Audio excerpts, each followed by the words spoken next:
All right, Wayne Allen Root with Bill O'Reilly, as we do every Monday and Wednesday. We also have Bill's Talking Points on Tuesday, right here on Wayne Allen Root, raw and unfiltered. And we're proud to have him with us. Bill, welcome back to the show. Thanks, Wayne. What do we got for me tonight? Well, the usual, a lot of chaos over the weekend. The Proud Boys, the right-wingers, were fighting with Antifa in Portland, and a lot of violence. I believe all the violence was on the left side, Antifa. And I guess the question is, Trump is considering labeling Antifa a terrorist organization. Do you agree? Is that the right thing to do? Yeah, I would. I mean, they get the masks, right? I mean, I think fanatics are fanatics. Proud Boys, I wouldn't be hanging with them. But they don't have masks. And the Antifa people have masks. So why do they have masks? Because they want to do damage. And they don't want you to know who they are. So that seems to be terrorism to me. So I would put the designation on it, sure. All right, agreed. 1 for 1. Number 2, Israel banned over the weekend Rashida Tlaib and Ilhan Omar from entering their country. And then, of course, Israel capitulated because Rashida Tlaib said she had a grandmother who's in her 90s, she'll never see her again. Let me in for compassionate reasons. And Israel said, okay, as long as you don't, rabble rouse and cause any problems. And she came back after asking, and they said yes. And she said, no, I'm not going to do it. And so it's a whole mess and an international brouhaha, and the Democrats in the United States Congress are planning to retaliate against Israel. Is that a big mistake, do you think, on the Democrats' part? I don't think they will retaliate against Israel. I think that's bull.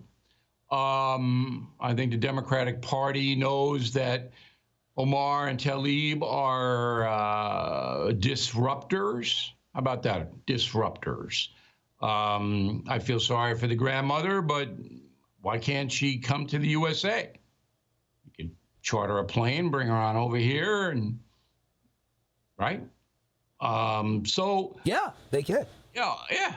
All of this stuff is just bogus nonsense to bring attention to the Mod Squad. And if I were Netanyahu, I wouldn't let him in either, because they're up to no good. Yeah, they're up to no good. They want to hurt the country. And by the way, it was only 3 weeks ago that a gigantic congressional delegation, I think it was 75 or 80 congressmen and women of both parties, bipartisan, went to Israel and met with Israeli officials and pledged their basically undying loyalty to Israel. And they wouldn't go with them for obvious reasons, because Ilhan Omar and Rashida Tlaib are troublemakers who hate Israel. And now they planned a trip not to Israel. They were going to land in Israel, but they called it Palestine on their itinerary. So obviously, isn't that a sign? It was nothing but trouble, trouble, trouble. Yeah, and it also bolsters my argument that the Democratic Party is not going to do anything to Israel, because that would be foolish and lose them votes. All right, we move on to someone who I think is doing something very foolish, because I'm a friend of Anthony Scaramucci, and I don't even know what to say anymore. I find it embarrassing. I think Anthony Scaramucci looks like Benedict Arnold. When you're Benedict Arnold, nobody likes you. The left loves him for 5 minutes, and he's trying to get a CNN show. Obviously, in my mind, that's what, or a reality TV show for him and his wife. But after that, they're going to throw him out, and the Republicans will never speak to him again, and Trump will never speak to him again. So he becomes Benedict Arnold, radioactive. Nobody wants him. Just my opinion, the way he hates Trump. I don't know what Anthony's doing. He's a casual acquaintance of mine. I've never really, I don't know, Wayne. People do things. They want attention. I don't know why they do what they do. So I really can't add anything to this. You know him better than I do. Well, I probably don't know him any better than you do. He's a casual friend.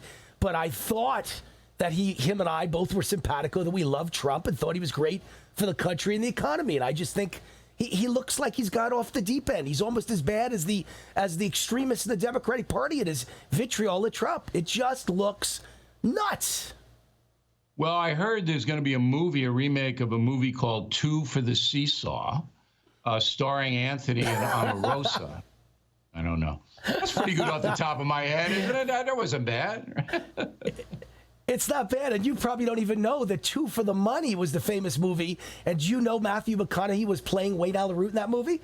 That's where that movie came from. I was a professional sports handicapper in another life 20 years ago, and a kid in our office wrote a movie script and sold it, and I was that Matthew McConaughey character in Two for the Money. So interesting. And you look, small world, right? You both look so similar too, you know?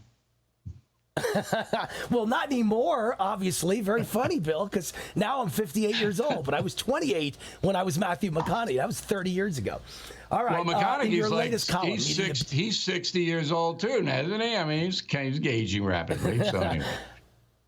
I think he's probably 50 now. When he did the movie, he was probably 40. But anyway, in your latest column, you talk about an event that happened at the University of Michigan about fascists and fascist times. And it's an event that didn't happen the way liberals would like it to happen. Explain. Well, I wrote a column called Fascist Times at the University of Michigan off Fast Times at Ridgemont High. And, you know, you have Stephen Ross, who's donated, what was it, $538 million to the school or some colossal amount of money. And he holds a fundraiser for Trump.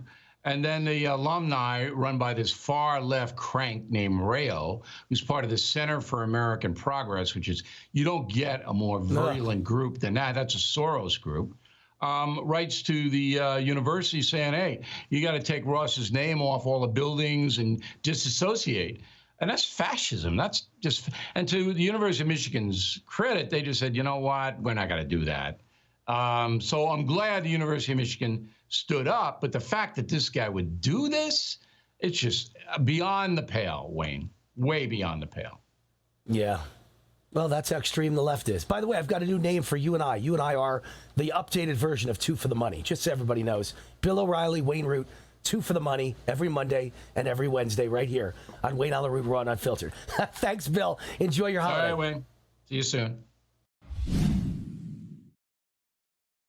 You just watched Newsmax TV, America's fastest growing news channel, now in 65 million homes. Get Newsmax TV on all the major cable systems or go to NewsmaxTV.com and click on the Find Newsmax tab to locate us. Remember, Newsmax TV, where real news for real people.